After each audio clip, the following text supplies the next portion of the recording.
Hai, balik lagi di series review. Kali ini kita akan membahas film Vivarium tahun 2019. Sebagai gambaran, film ini menjelaskan tentang sepasang kekasih yang mencari rumah di tengah harga rumah yang semakin meningkat. Mereka melihat-lihat sebuah perumahan yang rumahnya tampak serupa. Mereka tidak tertarik, namun walau sudah seharian mengelilingi Perum, mereka tidak bisa keluar. Apa yang sebenarnya terjadi? Tanpa berlama-lama, mari kita bahas. Di awal film ini, kita akan melihat seorang guru TK bernama Gemma. Gemma menyukai pekerjaannya dan terlihat menikmati saat bersama anak-anak. Karena Gemma guru yang baik, tentunya para murid juga menyukainya. Hey, how's the listening going? Setelah sekolah berakhir, Gemma bertemu dengan ibu dari salah satu murid yang bertanya bagaimana perkembangan pencarian rumahnya. Saat ini, Gemma dan kekasihnya sedang mencari rumah namun belum menemukan rumah yang cocok. Sebelum pulang, Gemma melihat seorang anak yang terlihat murung. Di tanah ada bangkai anak burung yang mungkin jatuh dari sarangnya. Gemma menjelaskan mungkin ini adalah ulah burung kukuk. Burung kukuk sering bertelur di sarang burung lain agar anaknya dibesarkan oleh burung lain. Ternyata saat ini di atas pohon sedang ada kekasih Gemma yang bernama Tom. Tom adalah seorang penata kebun yang sedang memotong dahan pohon. Melihat bangkai burung sebelumnya, Tom membantu dengan menguburnya. Walau bukan berasal dari keluarga berada, namun mereka terlihat bahagia. Rencananya, sekarang mereka akan mengunjungi agensi rumah untuk melihat-lihat. Mereka pergi ke sebuah kantor dan di sana ada pria bernama Martin. Sebagai sales, tentunya Martin ingin membantu. Martin terlihat seperti orang yang sangat kaku, namun ia berusaha menjadi ramah. Perumahan yang Martin jual memiliki nama Yonder. Tentunya perumahan murah akan berada di pinggiran kota yang harga tanahnya lebih murah. Gemma tidak terlalu tertarik melihat model rumahnya, namun Martin berhasil membujuk mereka untuk setidaknya melihat secara langsung. Kemudian mereka mengikuti Martin dengan mobil. Lokasinya cukup jauh dari kota dan akhirnya mereka sampai di Perum Yonder. Semua rumah di Perum ini serupa sehingga agak susah membedakannya. Hanya melihat ini cukup untuk membuat Gemma semakin tidak tertarik. Perum ini sangat besar dan karena semua rumahnya sama, tempat ini terlihat seperti labirin. Welcome to Yonder. Kemudian Martin menunjukkan salah satu unit untuk mereka, rumah bernomor 9. Dari luar tampak basic dan saat diperiksa rumahnya memang basic, tidak buruk dan juga tidak spesial. Martin bahkan memberi mereka hadiah namun mereka menolak karena tentunya tidak bisa pulang dalam keadaan mabuk. Mereka melihat-lihat dan rumah ini cocok untuk keluarga kecil dengan satu anak. Martin juga menunjukkan halaman belakang pada Gemma dan Tom namun ia tak ikut keluar. Gemma ingin bertanya kenapa sejauh ini mereka tidak melihat siapapun namun mereka tidak bisa menemukan Martin. Mereka mencari ke dalam rumah namun masih tidak bisa menemukannya. Di luar mereka tidak bisa menemukan mobil Martin sehingga mereka pikir kalau Martin sudah pergi. Dari awal mereka memang tidak tertarik tinggal di sini sehingga mereka juga berencana pergi. Perum ini sangat luas dengan rumah yang sama. Gemma terus berkendara cukup lama namun mereka tidak bisa menemukan jalan keluar. Number 9 again. Did we just do some kind of loop? What the fuck? Tak hanya itu, mereka terus kembali ke rumah nomor 9 yang ditunjukkan Martin sebelumnya. Tom merasa Gemma hanya berputar sehingga ia ingin mengambil alih setir. Walau sekarang Tom yang menjadi supir, namun mereka masih belum bisa menemukan jalan keluar. Mereka memeriksa ponsel namun tidak mendapatkan sinyal. Mereka terus berkendara hingga sore namun masih tidak bisa keluar. Mereka juga tidak menemukan orang lain selain mereka. Bahkan saat mobil mereka kehabisan bensin di malam hari, mereka masih terjebak di sini. Dan mobil mereka berhenti di rumah nomor 9 yang ditunjukkan Martin sebelumnya. Di antara rumah di sini, hanya rumah nomor 9 yang memiliki cahaya lampu. Gemma berteriak namun tak ada yang menjawabnya. Mereka kelelahan dan juga tidak bisa melakukan apapun lagi sehingga memilih ke dalam rumah. Karena lapar, mereka memakan champagne dan stroberi pemberian Martin sebelumnya. Namun anehnya, makanan dan minuman ini tidak memiliki rasa apapun. Kemudian mereka ke kamar untuk tidur. Gemma sulit tidur karena di sini sangat hening tanpa suara seekor serangga sekalipun. Keesokan harinya, Tom yang seorang penata kebun memiliki sebuah tangga. Ia memanjat untuk melihat dari atap, namun yang ia lihat hanyalah rumah lain tanpa batas. Tom, what do you see? Hey, maybe we should follow the sun. Tom masih tidak menyerah untuk pergi. Karena tidak memiliki mobil, kini mereka harus berjalan. Untuk memastikan mereka tidak berjalan memutar, mereka akan berjalan mengikuti matahari. Namun pada akhirnya, walau mereka sudah berjalan seharian, mereka masih tidak bisa keluar. Tom, there's a light! There's a light! Dari salah satu rumah, mereka melihat sebuah cahaya. Mereka meminta bantuan, namun ternyata rumah yang bercahaya ini justru adalah rumah nomor 9 yang mereka tinggali. Artinya, walau berjalan mengikuti matahari, pada akhirnya mereka kembali berputar. Namun kali ini di luar mereka melihat sebuah kardus. Isi kardus ini adalah beberapa perlengkapan dan juga makanan. Gemma mencari orang yang menaruh kotak ini sementara Tom memiliki ide lain. Ia menyobek kardus kemudian membakar gorden rumah. Mereka sudah mencoba keluar namun selalu gagal. Jadi kini Tom akan mengirim sinyal barangkali akan ada pemadam kebakaran yang datang. Mereka menunggu di luar sambil melihat api yang terus membesar. Keesokan harinya, mereka bangun dengan dipenuhi abu. Gemma melihat sebuah kotak baru di depan mereka. Namun isi kotak kali ini bukan persediaan melainkan seorang bayi. Di kardus ada tulisan, besarkan anak ini dan kalian akan dibebaskan. Kini mereka sadar kalau mereka tak bisa keluar dari tempat ini karena mereka memang dijebak. Tak hanya itu, rumah yang mereka bakar sebelumnya juga kembali normal seperti tak pernah terjadi kebakaran. Maju ke 98 hari kemudian. Hanya dalam 3 bulan, bayi yang mereka temukan sudah berusia sekitar 10 tahunan. Sebut saja namanya Jack agar lebih mudah. Walau sudah 3 bulan hidup bersama, namun Gemma dan Tom tidak menyukai Jack karena tentunya Jack bukanlah manusia normal. Secara umum, Jack seperti anak biasa. Perbedaannya adalah pertumbuhannya yang luar biasa cepat dan ia juga punya kemampuan meniru yang sempurna. Ia bisa meniru dan mengingat apa yang Gemma dan Tom lakukan. Dan tentunya hal ini membuat mereka semakin takut pada Jack. Jack ingin diukur, kemudian Gemma menurutinya. Terlihat kalau hari ini adalah hari ke-98 dan Jack sudah tumbuh sangat besar. Jack tidak merasa ada yang aneh dengan dirinya. I am not your mother. Who is my mother? Jack juga menganggap Gemma dan Tom adalah orang tuanya walau mereka membencinya.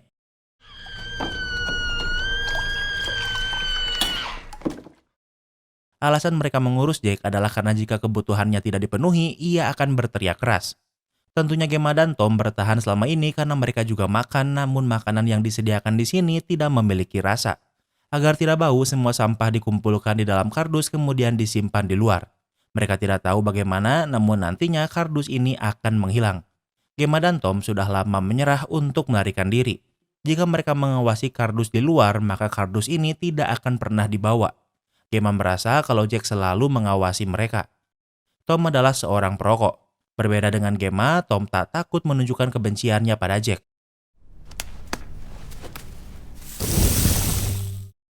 Ia melemparkan puntung rokok ke tubuh Jack.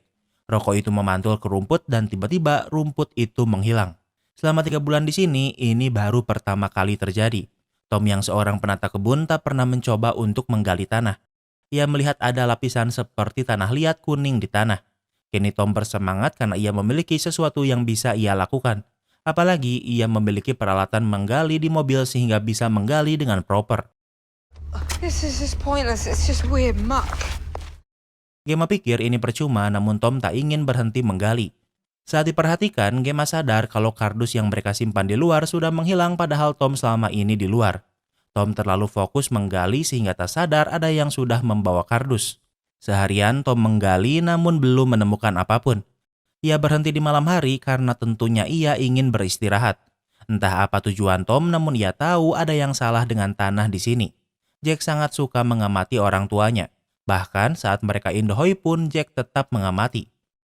Keesokan harinya, Tom tak berniat berhenti menggali. Lubang yang ia gali sempit sehingga hanya satu orang yang bisa menggali. Tom menggali sementara Gemma mengasuh Jack dan juga melakukan pekerjaan rumah lainnya. Di sini tidak ada sinyal. Satu-satunya yang ditayangkan di TV adalah gambar hitam putih aneh ini yang hanya bisa dimengerti oleh Jack. Ini seperti kode rahasia yang tak bisa Gemma dan Tom pahami. Waktu berlalu, Tom terus menggali hingga malam hari. Gemma tak ingin menunggu bersama Jack sehingga ia menunggu di dalam mobil. Mobil ini bisa dibilang bau apek namun mereka menyukainya. Karena di perumahan ini tidak memiliki bau apapun sehingga hanya di dalam mobil lah mereka merasa hidup.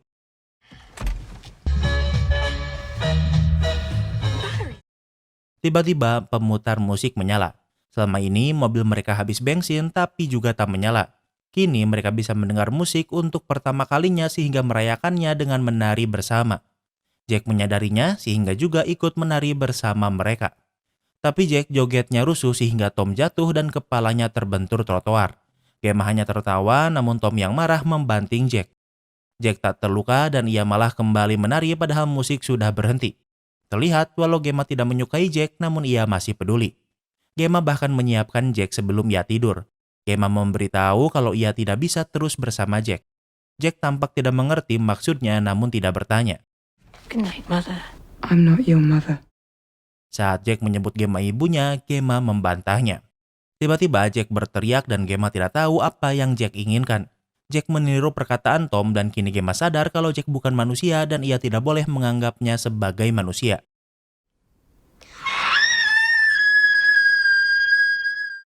Keesokan harinya, Tom dan Gemma bangun terlambat dan Jack memasuki kamar mereka.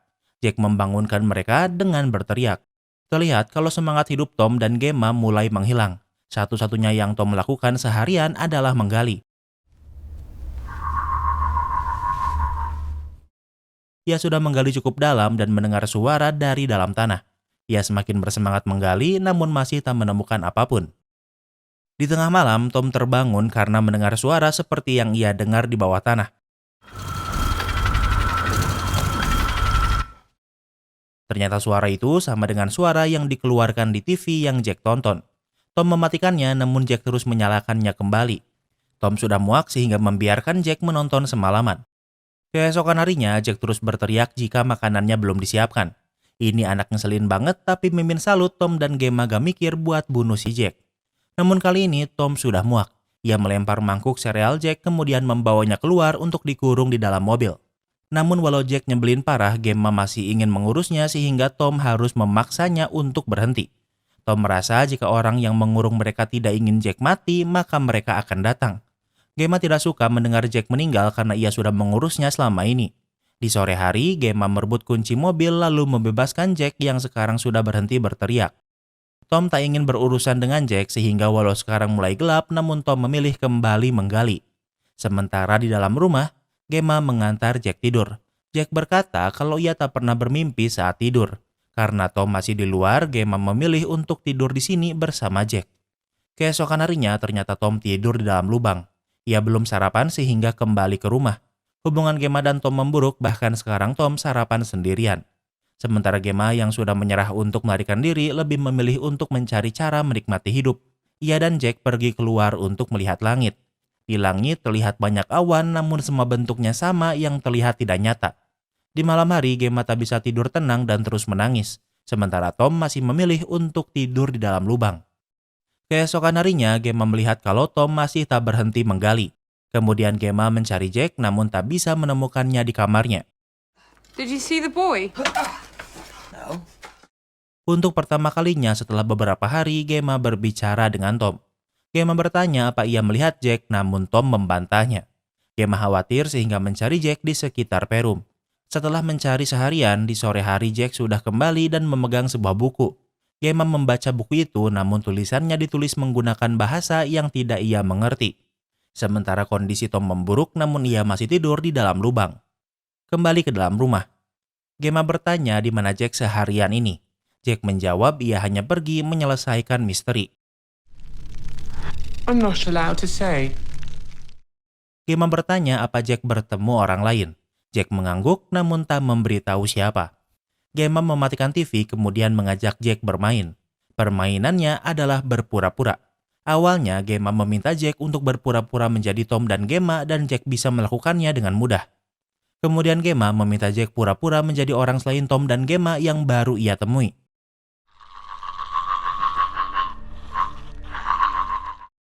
Namun Jack malah mengeluarkan suara aneh menakutkan dan dari lehernya juga membesar.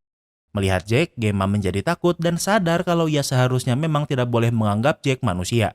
Sambil menangis, Gemma ingin pulang namun Jack berkata kalau ia sudah di rumah. Maju ke beberapa bulan kemudian. Hanya dalam hampir setahun, Jack sudah tumbuh menjadi pria dewasa. Jack semakin tenang namun Gemma semakin takut padanya karena sekarang ia juga kuat. Selama ini Tom masih menggali dan kondisinya memburuk. Tom sama sekali tidak ingin berhubungan dengan Jack. Kini mereka bahkan harus makan di kamar agar tidak bertemu Jack. Gemma menyesal karena tidak membiarkan Tom membunuh Jack saat ia masih kecil. Tom menenangkan Gemma dengan berkata karena Gemma adalah orang baik. Keesokan harinya, setiap harinya Jack keluar rumah entah kemana.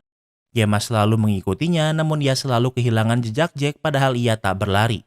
Walau sekarang terlihat di luar, namun sebenarnya mereka berada di dalam labirin yang memusingkan. Sementara Tom masih tak menyerah untuk menggali walau kondisinya sudah sangat buruk. Dengan kekuatan terakhirnya, ia tetap menggali. Saat malam tiba, Gemma sudah berhenti mengikuti Jack karena tidak bisa menemukannya. Sementara Tom menemukan sebuah plastik di ujung penggaliannya. Ini bukan plastik biasa, melainkan plastik mayat dan Tom melihat seseorang di dalamnya. Tom kembali ke atas secepatnya namun ia tak bisa menemukan Gemma. Saat ini Gemma tersesat dan di tempatnya berada dipenuhi kabut. Tom bisa mendengar Gemma yang berteriak sehingga balik berteriak. Namun Tom terlalu kelelahan untuk terus berteriak. Untungnya Gemma berhasil kembali dan menemukan Tom yang berbaring di trotoar. Gemma ingin membawa Tom ke dalam rumah namun pintunya dikunci. Dari jendela Gemma melihat Jack yang menonton TV namun ia enggan untuk membuka pintu. Tak memiliki pilihan lain, mereka terpaksa harus tidur di dalam mobil. Keesokan harinya, kondisi Tom memburuk apalagi ia sudah lama tidak makan. Gemma menemui Jack untuk meminta bantuan. Jack tak peduli dan malah berkata kalau sekarang mungkin adalah saatnya Tom dilepaskan. Tom sudah sangat kelelahan dan tidak bisa melakukan apapun. Di sore hari, Gemma hanya bisa menemani Tom di momen terakhirnya. Tom membicarakan pertemuan pertama mereka yang sangat indah. Tak banyak yang bisa mereka lakukan selain ini. Namun tak lama kemudian Tom meninggal di atas pangkuan Gemma. Di malam hari, Jack datang membawa kardus. Yang dibawa Jack adalah sebuah plastik mayat. Gemma sadar kalau plastik ini untuk Tom. Kemudian Jack memasukkan mayat Tom ke lubang yang selama ini ia gali. The real maksud menggali kuburan sendiri. Keesokan harinya, Gemma masih tidak diizinkan masuk ke rumah. Seperti biasa, Jack keluar rumah untuk pergi entah kemana. Namun kali ini, Gemma sudah siap. Sebelum Jack pergi jauh, Gemma memukulnya dengan pickaxe. Ternyata trotoar bisa Jack angkat kemudian ia bersembunyi. Gemma menahan trotoar sehingga ia juga bisa memasukinya. Ruangan di dalam trotoar ini membingungkan. Ia berada di rumah namun seperti berada di timeline yang berbeda. Ia bisa melihat Jack saat masih kecil. Ia juga bisa melihat korban lain seperti yang artinya ia bukan satu-satunya. Tiba-tiba Gemma tersedot ke dalam lantai dan melihat korban-korban sebelum dirinya dan Tom. Namun pada akhirnya ia kembali ke timeline-nya di dalam rumahnya sendiri. Kemudian Gemma keluar rumah. Kini bagaimanapun cara memikirkannya keluar dari tempat ini sangat mustahil. Gemma sudah tidak memiliki semangat hidup apalagi Tom sudah meninggal. Dan pada akhirnya Gemma meninggal kemudian Jack menutupnya dengan plastik mayat. I'm not your fucking mother. Sebelum meninggal Gemma berkata kalau ia bukan ibu Jack. Kini Jack sendirian. Ia memindahkan mayat Gemma kemudian memasukkannya ke dalam lubang yang digali Tom. Karena tidak ada lagi siapapun, Jack menutup lubang itu kemudian setelah rata rumput tumbuh dengan instan menutupinya. Jack mengisi mobil Gemma kemudian menggunakannya untuk pergi dari Perum dengan mudah. Tempat yang ia tuju adalah kantor pemasaran Perum tempat Martin berada. Saat sampai, Martin sudah tua dan sekarat. Tak hanya tumbuh cepat namun mereka juga mati cepat. Martin memberikan tanda namanya pada Jack sehingga artinya Martin dan Jack satu spesies. Kemudian Martin mati dan Jack yang akan menggantikannya. Tak lama kemudian ada calon pelanggan yang datang dan tugas Jack adalah untuk menjebak lebih banyak orang untuk membesarkan alien sepertinya. Dan dengan begitu, film ini pun berakhir. Kini kita masuk ke sesi rating. Yang pertama adalah tema. Awalnya tema film ini seperti psikologi namun berubah menjadi sci-fi. Diberi setting suburbia sempurna yang menyesakan. Semua rumah seragam bahkan awan di langit pun membosankan. Namun walau terlihat ringan, namun tema film ini sangat berat. Jack dan Martin adalah alien namun film ini tidak berfokus pada itu. Film ini lebih fokus pada penderitaan Tom dan Gemma yang dijebak. Jadi untuk tema, Mimin kasih rating 8/10. Yang kedua adalah logika. Untuk penjelasan logika, sebenarnya banyak hal yang dipertanyakan namun tidak dijelaskan. Film ini lebih fokus pada Tom dan Gemma sebagai korban sementara Martin dan Jack sebagai pelaku justru tidak begitu dijelaskan. Tidak dijelaskan apa kemampuan Jack dan kenapa perumahan tempat mereka terjebak tidak bisa ditinggalkan. Menurut Mimin, pembuat filmnya juga nggak tahu, yang penting nggak bisa keluar aja. Ini adalah sisi lemah film yang terlalu dibuat mudah untuk kebutuhan alur cerita. Jadi untuk logika, Mimin kasih rating 6/10. Yang ketiga adalah plot twist. Twist utama di film ini adalah Tom dan Gemma dijebak alien dan dipaksa untuk membesarkan alien lain, yaitu Jack. Di awal dijelaskan tentang burung kukuk yang sering menyimpan telur di sarang burung lain untuk dibesarkan burung lain. Spesies alien Jack juga sama karena mereka memaksa Tom dan Gemma untuk membesarkan Jack walau dengan paksaan. Mimin lumayan suka plot twistnya, jadi untuk plot twist Mimin kasih rating 8/10. Yang keempat adalah ending. Jelas kalau ending film ini bad ending. Tom dan Gemma tidak melakukan kesalahan apapun, namun pada akhirnya mereka meninggal. Mimin gak ada masalah dengan sad ending, namun yang bikin Mimin gak suka adalah kurangnya dijelasin apa yang sebenarnya terjadi. Sampai akhir kita tidak tahu apa Jack dan apa kekuatannya. Jadi untuk ending Mimin kasih rating 6/10. Yang kelima adalah entertainment value. Mimin suka tema film ini. Twist dan endingnya juga Mimin bisa terima. Cuma kalau ada film sci-fi liar kayak gini tapi gak dijelasin cara kerja sistemnya tuh Mimin kurang suka. Kayak dibuat setengah-setengah, yang penting beres. Pace-nya lambat karena Tom dan Gemma yang terjebak di satu tempat ditambah tidak ada event berarti. Jadi untuk entertainment value Mimin kasih rating 8/10. Jadi overall rating Vivarium tahun 2019 adalah 7,2. Apa kalian setuju sama rating Mimin? Jangan lupa like video ini kalau kamu suka dengan video ini dan jangan lupa juga cek video kita lainnya. Terima kasih sudah menonton dan sampai bertemu lagi di film berikutnya.